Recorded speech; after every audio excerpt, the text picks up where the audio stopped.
podcast. I took a little break, started preseason, playing a lot of games. So, I mean, I have been really busy over the last few weeks. So I'm happy to finally get back on this. And I have a special guest, um, my agent, Sean Kennedy. Sean, how are you doing today? Good, my man. what, Thanks what for topic? having me on. Are you still in Korea? Come on, you already know where I'm at. Anytime you represent Jameel, you gotta check because one time he was playing in China in the Chinese Summer League, and he's just like, "Yo, I'm on a plane. I'm coming home in the middle of the season. Oh my God. I got enough money. I'm out." But actually, Korea, I feel like, is the one place that you're somewhat comfortable with besides like central New Jersey. Yeah, 100%. I mean, the funny part is, I remember that day. Me and my friend Haywood, you text me saying like, "How's it going?" And I was like, "My bags are already packed. I'm going home the next morning. There's nothing you can do. I'm going home." It was crazy. You know what's funny? When that happens, like I had another guy do that one time. He left in the middle of the night. And when he wanted to play for another team, they made him pay like 20 grand to get the letter of clearance. So I was like Ooh. really nervous about that. But like for you, like for whatever reason, the team was just like, all right, fuck it. But if he wants to come back, like he can come back. Like they had like the playoffs, and they're like, we'll give him this much money to come back. You're like, I am never going back to like, And I it's don't care funny. what they're talking about. It's funny because we had that thing with Dallas when I got the Zip 10, and Yeah. they wouldn't sign the clearance. So I was just in Dallas for like a couple of days, and I couldn't play anything. So it was like it was a mess. But I I mean, hope I hope they're not listening to this podcast. let's hope not. Let's hope not. So I mean, Yeah. I personally want to talk because I know you more so as the agent, and Yeah. we've been working together for the last couple of years, but I haven't known How the many back. years have you been out of school? This is I think my 6 years professionally. So since This is your sixth. 2016, This yeah, is your sixth year. 2016. Wow, man, it goes fast. Yeah, man. It just it feel like just yesterday I was one of Texas legends, and you telling me, oh, not to go to Portsmouth or none of that. So it's been a long journey with us. Yeah. Yeah. So I want to talk about you're originally from Long Island, right? Yeah. I'm from Northport. I think you're familiar with Northport. Yeah, I mean, living in Suffolk County for 4 years, Yeah. you get acquainted with all them Yeah. cities. You know, I used to when I was growing up in Northport. I don't know if you ever heard of this guy, Kenny Atkinson, but Yeah, he was man. like the head coach of Brook. Obviously, you've heard of Kenny Atkinson.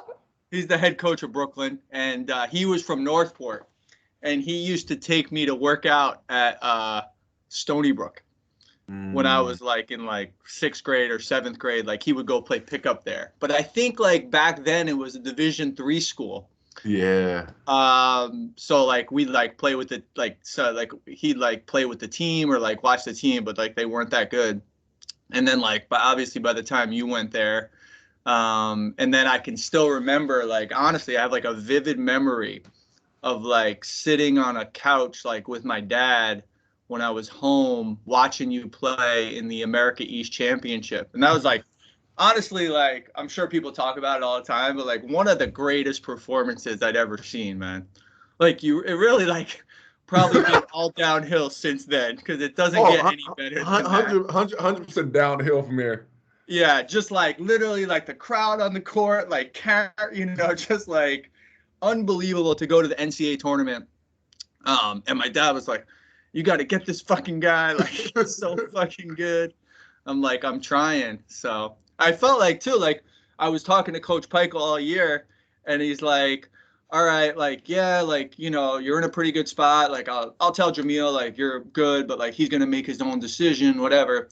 He's like, "We'll bring in a few people, and then I go meet with you." And I'm like, I call Coach Pike. I'm like, "How'd it go?" He's like, I went okay, like good. He's like, "But he's meeting with like 9 agents." I'm like, "What the fuck?" I'm like, 9 agents? I'm like, he's not even gonna remember me by the time he gets through all these guys. But yeah, I guess anyway. So I was familiar with you from that, but yeah, I grew up on Long Island, and so like had a lot of like, you know, interactions with Stony Brook, and like followed you closely. And I feel like you know, just like one of the things that I like about you, or like, is just the fact that like you went to Stony Brook and like stayed at Stony Brook, and like probably could have gone to a lot of different schools or left, and like, you know, I feel like that says a lot about you. I And think I think social media was improving at that point, but I think yeah, I missed the threshold of now in college. Everyone is transferring. If like the coach say something wrong to you one yeah, day, you're in the transfer portal the next day. So I think I missed that threshold of like just transferring pandemic right now. yeah. But like, you know, like, so like, yeah, I went to high school in Long Island. Like I went to Marist. Like I went to Portsmouth. Yeah. Like, you know, I kind of did like a little bit of a similar. I was like a much worse player than you. But like I see why guys transfer all the time, because like I don't think, and like maybe for you it's got to be the same way. Like any basketball player is delusional, Yep. right? Like I swear to God, like I could sit in my bed now and be like, if I was 6'8" and like had LeBron's athleticism, like I'm a better basketball player than him. Or like you just think you're better than everyone. Like it's just human nature. And I swear, like you could go play, like I could go play the worst kid in my neighborhood at the Yeah. playground, and he'll be like, yo, I'm better than Sean Kennedy. Like he sucks. Like it's just like the way people think. So I see like if you're at like one school, you're like, you know, I'm gonna go transfer and like play against the best. And I'm guessing if probably, I don't know, you really liked like the coaches at Stony Brook, but like yeah, if it was now and you were as dominant as you were, like it probably would have been hard like for you not to sit, considering you don't have to sit out now, for you Yeah. to transfer and go to like, I mean, you probably could have gone anywhere, honestly. Yeah, I think it's a double-edged sword. Like that's what makes basketball players when they're delusional, their irrational confidence. If you don't have that, you're not gonna make it at all because Yeah. you're overthinking the game. If you think every time you step on the court that you're better than everybody on the court, let's just say there might be a 5-star or a lottery pick on the other side,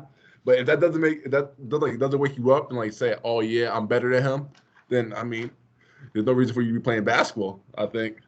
Yeah. But you Well, in a probably lot of ways, like for you, that's the frustrating thing, probably, or like for us, or just going through this as like a team a little bit. Like you are better than so many guys, but yeah, like you've got, you know, like you've got like these things that NBA teams look at that like, you know, you don't have those things that like you can't control. But like, you know, like if you go in a gym or like you play with these guys, like you're better than them, and you've played against them, and like you kept like proving yourself, but like it doesn't matter because like you're 6'8" center, 6'7" center, like not a freak athlete, but like summer league you dominate, like the G League you're the best player in the G League, USA basketball you dominate, mm-hmm. and then you get like finally like the Mavericks give you a chance to play, and you play great, and like no one can ever take that away from you. Like you got put in an NBA game finally. I don't even know if anybody in the history of basketball finally got a chance to play in the NBA, was super productive for 4 games, and then like they were like, no, okay, that's good enough. you're you're good. Like if it was like baseball, like it would be the equivalent of like somebody getting called up and like hitting a home run in like their first 3 games, and then like there's be like the Mets being like, oh, you can't play in baseball, you know. So you can't say you didn't do it, you know, like you went. It's not like you failed. It's like people won't give you that opportunity because maybe you don't fit like what the NBA is looking for. Nah, basketball is a strange thing, man. And I tell people all the time, once that business part of once the money get involved in the basketball, it's a lot of shit to go sideways. And obviously, you've been agent for many of years, so Yeah. you seen the good side of basketball and the bad side of basketball. You've seen people get a lot of money, and you see people who are deserving of money just Yeah. not be able to get it. So I wouldn't personally, because I don't really know anything about uh, agents and stuff, and like what really got you into that like situation. What, like, I guess after marriage you was just like, yo, I want to stick around basketball, but you played Uh, overseas. You played overseas a little bit. I'm yeah. tripping. So, but like, you know what? Before I'll talk about that, but like honestly, I swear with basketball and like just from being an agent, I think even more than I thought. Whether or not a guy has a successful career, a lot of times is just fucking opportunity. Yeah. Like if someone, I swear, I'll fuck it. I got 4 children, which whoever's listening to this do not have 4 children because it's too many children. But I swear on all of them, if somebody was just like, we're gonna play Jameel Warney for a full season and like just let him play in the NBA and let him rock, you would be successful and like help a team win. I will bet all my, and I swear there's like 50 other guys in Europe and Asia that it's the same thing that are, and it's just all about like opportunity. And then there's like other guys who like maybe were like high school superstars or like whatever that like live off that for so long and get so many chances in the NBA or like look the part and they're not as good as these guys. And I really think there's so many guys who could do well, but it's really just like getting But the opportunity. you also know, you also see with like some agents, they do like the things with like NBA teams, like, oh, you want my star player, so you have to get my bottom list client, and that kind of just, I fill up spots right there for Yeah, sure. I mean, I don't know. I mean, I think that's, I mean, like, look, I mean, obviously, like maybe with Rich Paul and the Lakers, like, I don't know. I mean, he's probably like with LeBron got, opportunities for guys there. I don't know how much that happens, but I do think like when you're an agent, like you have to do everything you can to get somebody an opportunity, like without like pride or, whether you have to beg, whether like, I'm lucky enough like to work with the number one agent in basketball. Like that's a huge thing, not just for me, but like for my clients, because like Hmm. there's been times where like, Jeff Schwartz has like helped somebody uh like in your position get to Yep. the NBA, even though like you're my client.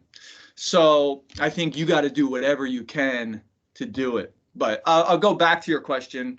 Yeah, after Marist, I went to Portsmouth, went to Chicago pre-draft, like Ooh. played, yeah, to the lowest vertical in the history of Chicago pre-draft. It's on the internet.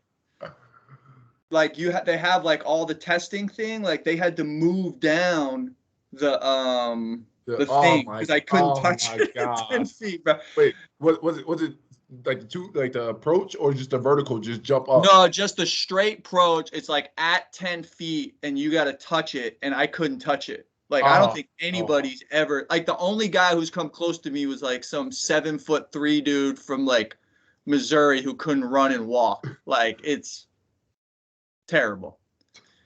So, but dude, I fucking killed it. And then, so like I was like, yo, I might like legit have a chance here. And I like really wasn't that good. And then like my agent, I think this is like my agent was like, oh, you're killing your workouts, you're doing great. Dude, I fucking like watched the draft like thinking there's a chance I'm gonna get drafted. I look back on it now, I feel like so stupid, but like my family's watching it and shit, and like, but anyway, then I played NBA Summer League, and I played with the Cavs, and we had Carlos Boozer, Matt Barnes, like Dewan Wagner was the first Oh pick. my This guy God. Drishana Giop, Oh and like yeah. the first game was against the Phoenix Suns, and they had Joe Johnson and Amari Stoudemire, and I was starting, and I was like, dude, I was fucking nervous, and I beat my man off the dribble, and like went to the basket, and like Amari blocked my shot to like half court. Oh my God. So then, like, I beat my man off the dribble. I faked like I was gonna shoot it, and I tried to like dump it off to the big guy, and he just like grabbed it with his arm, and like I was like, I don't belong here. Like it was. Oh like, yeah. let me go home. But then I played in Turkey, Poland, and Italy. That shit was wild. I've got like a million stories. Went to law school because I was like, I had no skills to get a job after that. I was a history major. Went to law school in Chicago at Northwestern. And then I was working for a big law firm in New York. And I was like, God, it's like the hardest, worst job in the world. I was working till 2 a.m. every night. Oh my God. So I didn't want to be an agent, but then I met somebody at Excel. They were like looking to hire a young lawyer. And I was just so miserable working at the law firm. I was like, let me try this out. So it kind of just like happened. And now I've been there like 11 years. So you found an opportunity. Wow. And it's crazy how some things like that happen. You don't look for, like, you wasn't looking for that agent job and just kind of smacked you on the head and just like it just happened. Now look at you, a lot of clients, a lot of money you made for people, and you probably didn't think about that. You was going to do that as your career. No, not at all. I don't even have the personality to do it. Like, you got to have a certain type of personality, and like it's just, you've seen like movies about it, or like the way agents are, and like, I would never have believed it. And even like my college was like, at one point you can come back and like be an assistant, and I was like, I would never want to recruit because like I don't want to call people I don't know, like. And look at you and look at you now. Yeah. Dude, now I gotta call people. And when college coaches call people, like, kids are excited and want to talk to them. Like, half the time when you're an agent and you call someone, they're like, don't call you back, or like, agents are bad or shady, or like, I feel like, so it's like they even more difficult. They do have that stigma. I mean, obviously you're not one of those guys, but. And there's some people on the other side who's just like, yo, what can you guys do for me right now? And it's like, some people are just delusional like that. Obviously, it's crazy how once you once you're done with college, even as a senior, as a freshman, like once you start that agent process, that's like 8 times harder than college. But you can always just fire your agent at first. But look at you and me, 6 years strong. No, I say, like, honestly, and like the way agents are, and I've never even really talked to you about this, but I've talked to other guys, and like, you're such a great player. Like, I know for a fact, and like, I promise, like, I don't do this, but I know that agents just reach out to you all the time. Like, from the beginning of your career till now, there had to have been like 50 agents who have been like, yo, come with me, like, I got to imagine, like, it happens all the time. Like, especially with the internet, like Instagram, like, people can just like reach out. Just one message away, which is insane. Yeah.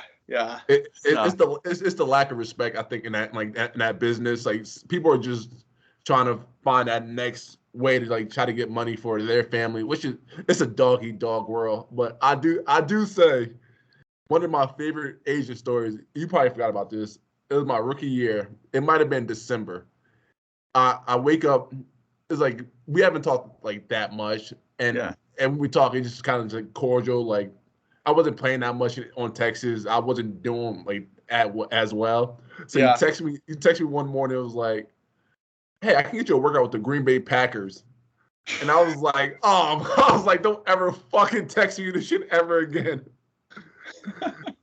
You like, you sure you want to play tight end and catch touchdowns from Aaron Rodgers? I'm like, Sean, don't ever text me about anything other than basketball ever again. There's been a lot of guys who have done it, man. Any way to make it.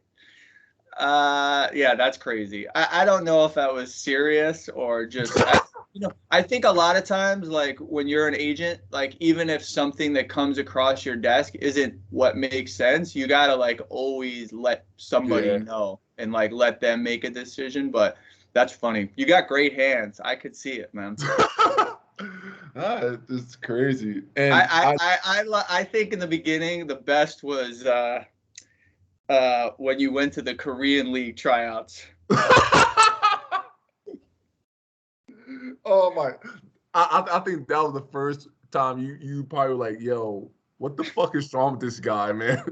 No, I mean, honestly, like it's not. It's just like Jay Quan is like driving you around Vegas, and he's But no, just no. like, I think at first it showed how delusional I was. Like I played. I think I was averaging like 10 minutes with the Mavs in summer league. Now I was like 4-3. And I was like, you know what?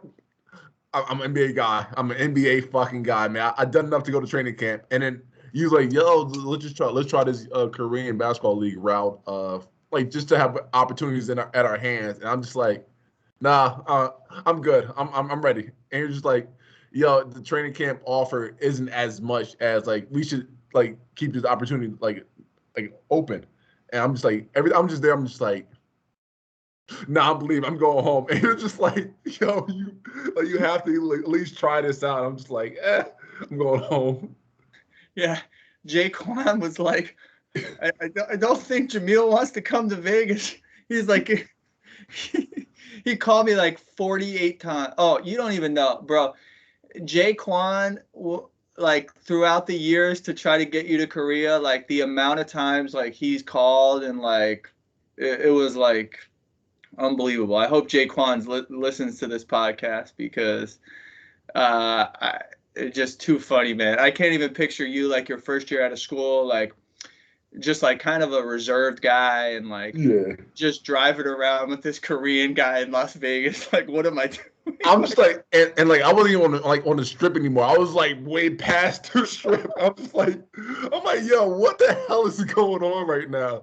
I was like, yo, I was just an assembly. I just produced, man.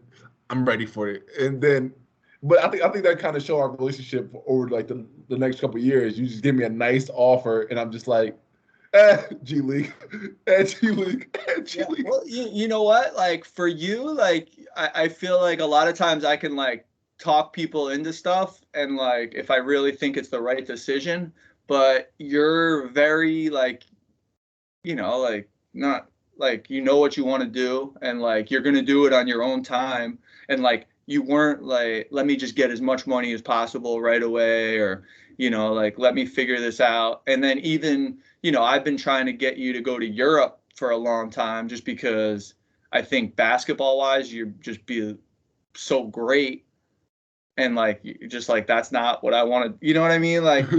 you're like, no like I don't that's not that's not what I want to do and like I don't even push it because I feel like you're happy in Korea and like you're doing great and like you're MVP like and it works out really well for you and like you've set yourself up like really well.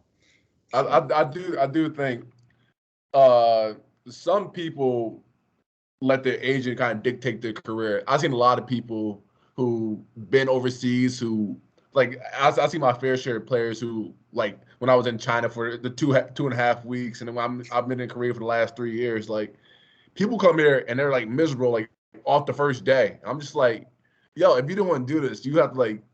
There's yeah, plenty of other places in the world, and if you want to stay home then. yeah, But it's like they let their agent kind of like dictate like, yo, this is offering the most money. They probably won't pay on time. They'll give you a stick shift car, and their house, like your apartment, is probably gonna be run down. But this is the most money, and they just go for it. Like they feel like they don't have an opportunity, like a choice. And it's crazy how people do let that happen. yeah. I think that's like the really nice thing about Korea and your money is always on time like it's a really I feel like they treat you well and I think it just like really fits like just works for you. But I don't think people realize like everybody wants to play overseas, right? Like you'll be Mm-hmm. like averaging 6 points a game at like Longwood University. You're like, yo, coach, how much can I make overseas? It's like you could make like, $300 in like a free meal at the restaurant. Um, but it's also like really hard. I don't think people realize like if they haven't played overseas, like you want to like live in some country in Europe for 10 months, like you could be like lonely, like it's not easy. I think people think it's like so great, but I it's really do think that difficult. I think that's a danger of social media and Instagram and stuff. You see like the Mike James and all other Yeah. players who play in Europe and like the highest level of Europe, and like you're averaging 9 points at a mid major is like, and like it's like a low major too. You're not like really that good, and like you have an agent who's like trying to sell you the dream, and now you're in like a fourth league in like fucking Istanbul, and like Yeah. it's crazy, and like it's crazy how that shit happens. Yeah, no, for sure. I also think like even if you're the best player in the America East Conference, like not you, but like normally the best player in the America East Conference, like you're coming out of school and like I think people are shocked like how much money you can make overseas. Like it's not that much right away. Like you Yeah, gotta like grind and to build be it up. to be honest, you got to put some respect on our conference, man. The last few years, we have Anthony Lamb, who's on the Rockets, a nice two-way player. Yeah, Jalen he's great, man. Jalen Yeah. Smith is a legend over there in Germany right now. We got some players. We got some Yeah. players. Yeah. Am I sleeping on the America East? Yeah, you might say like the SWAC conference or like the MEAC, like those conferences over there. Yeah, no, that's true. Pretty good players. I mean, I shouldn't say. I just, just sometimes like even guys like say you get drafted and the team doesn't want you, and you're like the 50th pick in the draft. They're like, you got to go overseas for a year. I think people think like the regular person probably thinks like, oh, that person's starting off making like 200 grand or something in Europe, and like really they're making like Yeah. 100 or 90 grand. So it takes a while to like build it up, and like you really got to like work at it and be able to like sacrifice a lot to make it work. And like honestly for you, like I'm pretty proud of you because like it's not easy for you to like play overseas. Like some guys it's like whatever, like but like I feel like you really like being in the United States of America. Oh yeah, no. I mean, honestly, we had these conversations multiple times over the year, and I mean, I'm happy I got to be a good spot in Korea. Yeah. So I mean, but it's just a lot of people don't understand like the overseas grind.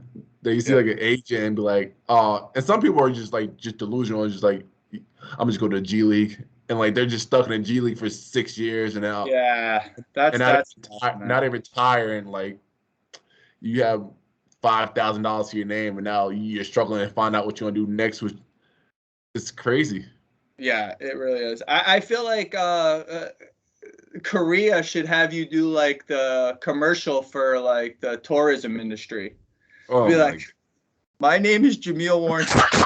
Like, I don't do the voice. Don't do the voice. I hate being anywhere but the US, but I actually am like fairly happy living in Korea. So Korea is like the greatest country in the world. You should come visit.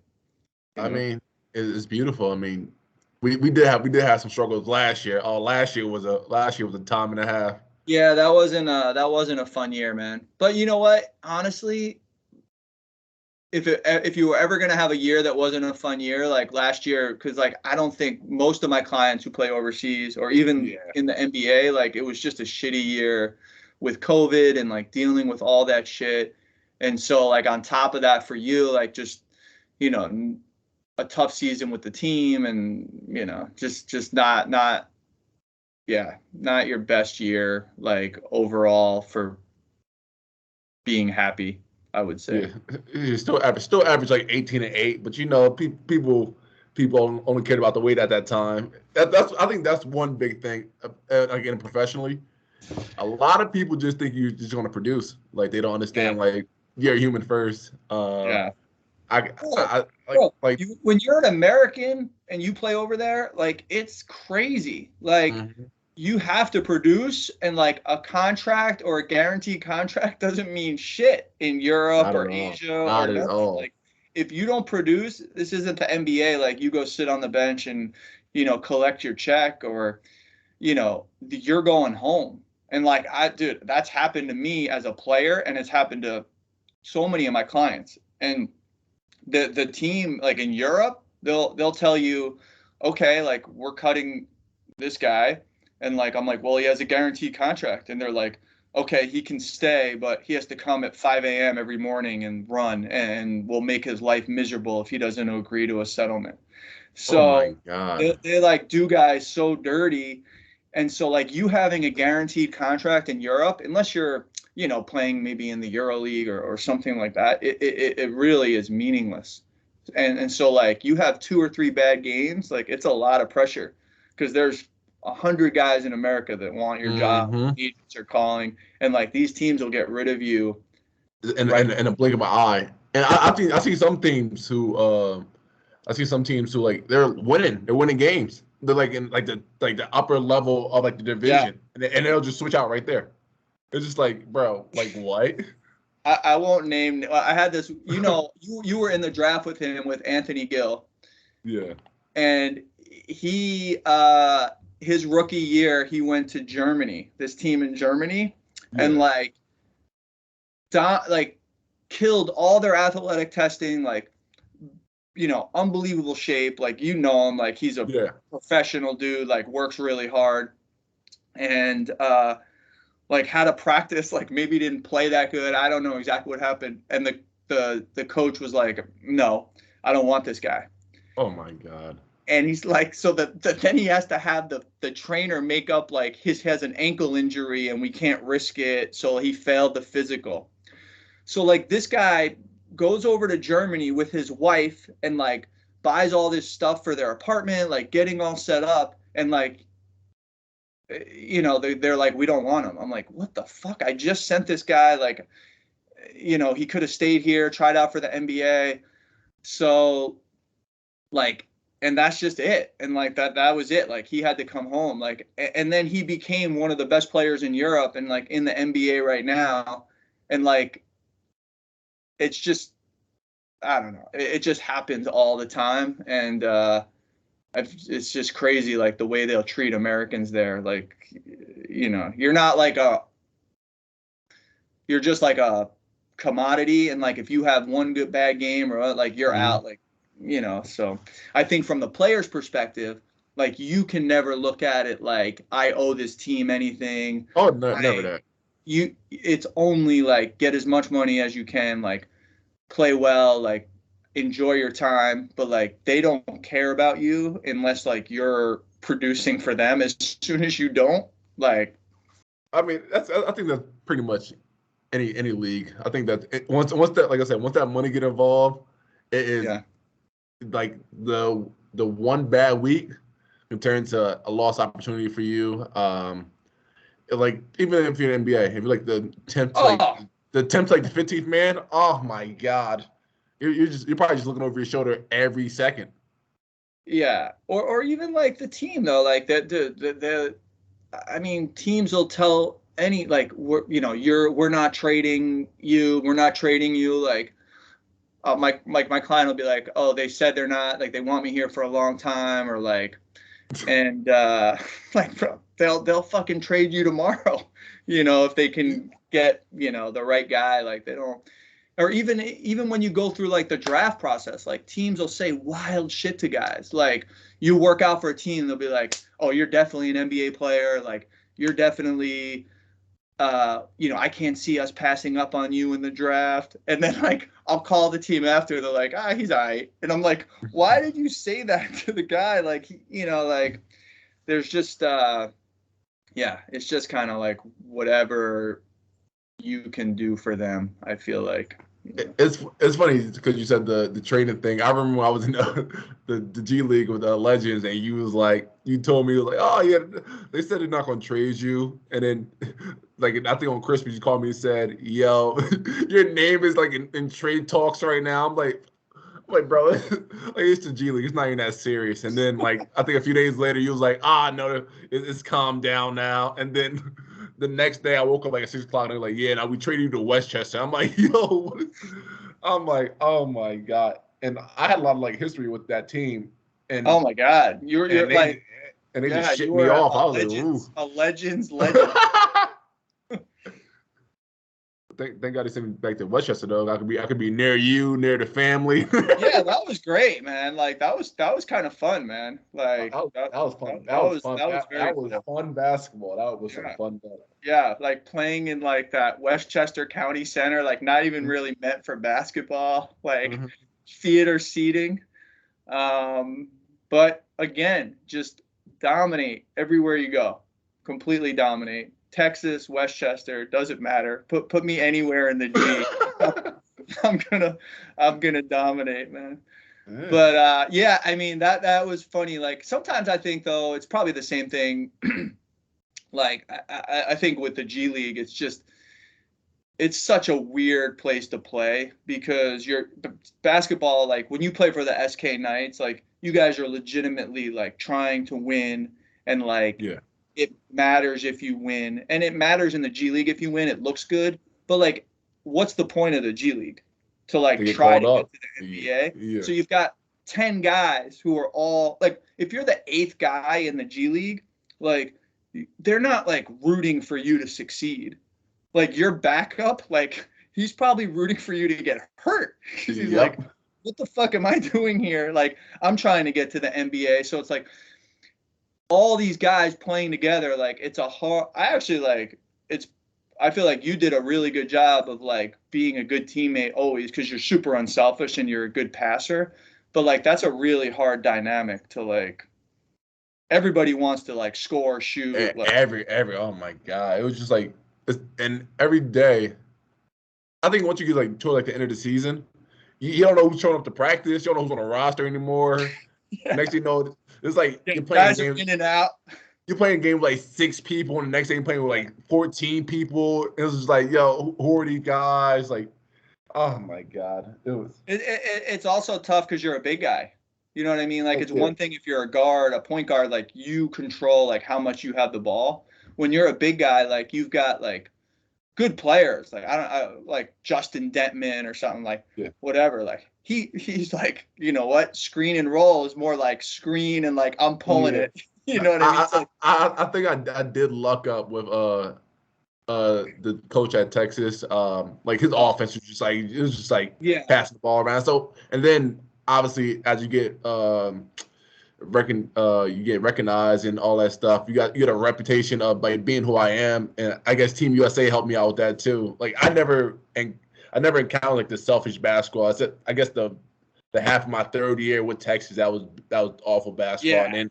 then Yeah. you flip that back around to I'm at Westchester, which was like one of the most unselfish teams that was in the league at that time, and it was crazy how like you see, I guess how once people want to get to a spot so bad, like obviously everybody want to go to the NBA, and they'll do anything for that spot, anything. Yeah.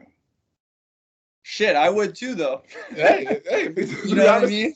yeah. I'll be like, yo, you know, what do I need to do to like so that's why it's such a weird dynamic, I feel like playing in the G League. But like, yeah, USA basketball, man. That's like I mean, that was just unbelievable too. Like to be like USA basketball like player of the year and like wear that jersey and like dominate like that. Like that had to be like one of the highlights of your career. Man, that gave us a spark plug real quick because Yeah. my rookie year, then I went to the Clippers, I think, for summer league, and Yeah. that was a downfall. And then like Yeah, that obviously didn't go well. Yeah. we should have stayed in Orlando. We got the Yeah. championship right there. But Yeah. no, then we went to USA, and then Yeah, wait, we who obviously did you play with in Orlando? I played with the Mavs, and then we went Yeah, undefeated, so because the Mavs were in Orlando and you played great.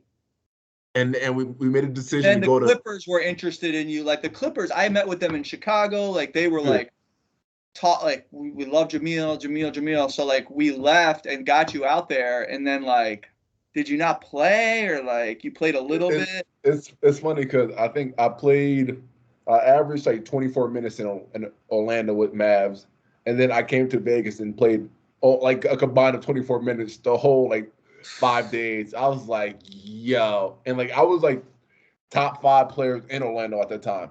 Yeah, So dominate. I was like, oh, this is gonna be fun. And then I go to Vegas and see they have 19 bigs, and then Yeah. Harold came down to play one game. So I'm just like, oh my god. And I mean, obviously I didn't help myself at all when I got in the game. I played awful, so I was like, oh god, this is Don't you think basketball though is like so much being comfortable and like confidence? Like yeah. if you're like if you're playing for the Clippers Summer League and they have 28 guys on the team and like you're not playing that much and they're like, okay, Jameel, here's your chance, go in, and He's just like like, you've got ah, shit. He's like, oh, fuck, yeah, like I you're gotta make a fumbling the play. ball. Yeah, yeah, Yeah, yeah. like that's the toughest thing, man. I honestly like I feel like that's the you could make the best basketball player look not good if like a coach is like fucking with them like that or taking them out like right after they miss a shot or you know. So but yeah, USA basketball, Jeff Van Gundy just like that was like that like just yeah, like dominating. Get no, but like honestly, I don't think if people like haven't watched you, like just watch your USA basketball highlights, like with your footwork and just like at the peak of your powers, man. Just like Oh, unstoppable. yeah. I think that was like my best version of myself. That 2017, 2018. That was dominant basketball. Yeah. But like are you where like in your head, like cause you know, you played in the NBA for a little while, you did great, you dominated the G League, like you've been MVP of Korea, you played great in China, even though um like are you like happy with how like are you feel good or are you just like you know what like I really feel like I should have played more in the NBA. No, I mean, I think to be honest, I think I didn't do myself any justice. I think I should listen to you at first, like the first few like months, I guess, of you like being one of your clients. Like, I think my biggest mistake was going to Portsmouth, and that I think that kind of like I feel Yeah, like that was like just awful, and like teams saw me at that point, and then it kind of dropped down. Like again, a lot of workouts and stuff, and like I think the only good workout I had was with the Mavericks, and I was like, I was like, I might have something here, and then so I think, but you played great during summer league, even your rookie year, man. Like yeah, right away. I mean, Portsmouth, like again, like you go to these places, and if you're a big guy, like they put like three centers on your team. Like you're getting the ball in the post, and like there's like no room. Like I think you were probably a little nervous. Like things didn't go well, and it kind of just like snowballed. And then like these guys like who aren't that good in college, like are playing great for like one game, and it's like yeah. that matters more than like everything Jameel did for his career. It's like so silly, you know. I do think I should have worked more perimeter stuff off rip. I think being labeled as a five man for the first few years of the G League definitely didn't help me in my favor. Just because I was so talented in the post, I just got labeled as a post player, and then I mean, obviously I do a lot of other stuff, but that also might be me being delusional. No, I mean the thing that's separate, like even though you're great in the post and like NBA teams like really don't post up that much, but Yeah, like you're, I think what separates you or like what could have made you successful is that you're such a good passer. So I think like big guys that can pass are like a game changer for teams. So like you can run the pick and roll, like you catch it in the middle and like you can make that pass to the corner. Like yeah, you can just you know how to play basketball. And I think a lot of times like a lot of big guys in the NBA really don't. And like I don't think some teams like don't really appreciate that. I, Um I when you think have a also guy on the court who like can't move the ball, like I think that screws up the whole offense. And when you have a guy who can, now defensively, like you know, I think you're better than you get credit for, but like yeah, it's a little bit of an uphill battle, probably like depending on who you're guarding in the NBA. yeah, no, I also do think I don't pass the look test at all. I mean, we can be clear about that. People don't. I'm 6'8", 260, 255, 260 on a good day. Not many people like that. You don't see that type of numbers now in this type of small ball era of basketball. So if it was like in 2000, 2005, early 2000, there'd be a few people like that. But No, yeah, completely. There's hundreds, but look, I've got other guys in the NBA that like they would be making $20 million right now, but like the way the NBA has changed, like it makes it more difficult for them. But and actually, I think I wonder too, like you actually like turned into a really good 3-point shooter. Shout out to Joe Ross. Joe Ross, if you're listening, Joe, I actually think he does a great job, and you can really shoot the ball, but it's not like it doesn't look like Klay Thompson's too. yeah, So I don't know if that like you figured out a way to make it work and like it goes in, but it's not like you're not going to do any shooting videos with that shot. yeah, definitely not. But I mean, it feels good for me. It feel great to me. Yeah. Nah, it's definitely crazy how all this professional stuff, how it goes, basketball, NBA overseas, G League, pretty much the same shit, but all got that money into it. Yeah. Yeah. It's interesting. But look, like when this is all said and done, like you played in the Made it. NBA, you played in the G League, you played for USA Basketball, you've been in Korea, you've been in China, like not trying to blow your spot up, like you've made a ton of money, like you're doing very Yeah, well. So I made a great living, so I mean, yeah. I can't fucking complain at all about this stuff. So I mean, hey, But we'll see. I recommend playing for as long as you can play, and as long as you're making really really good money. I don't know if that's your plan. I'm guessing it's not. But it's just being able to like save that much money and like do that well is it's awesome. You got a house, like you got a great. don't tell the viewers everything I got right now. I don't have a house to be honest.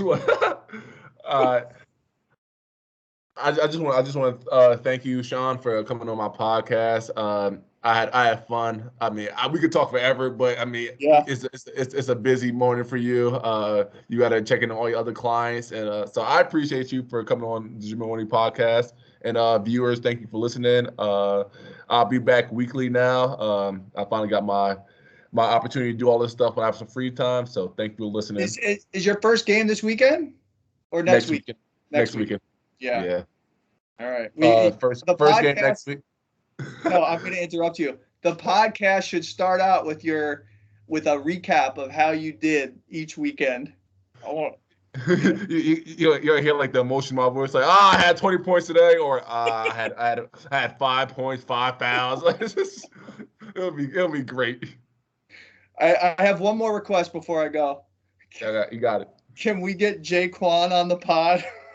Everybody thanks Sean for joining the podcast.